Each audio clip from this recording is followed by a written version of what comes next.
اچھا جی، یہ جو 2030 تک چیف آف آرمی اسٹاف رہیں گے، اس سے کس کو پرابلم ہو سکتا ہے؟ جی، اسے پرابلم ہو سکتا ہے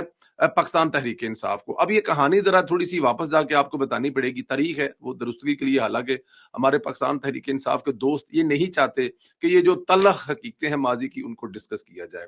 یہ کہانی شروع ہوتی ہے کہ بشرا بی بی کی کچھ کرپشن کی کہانیوں سے۔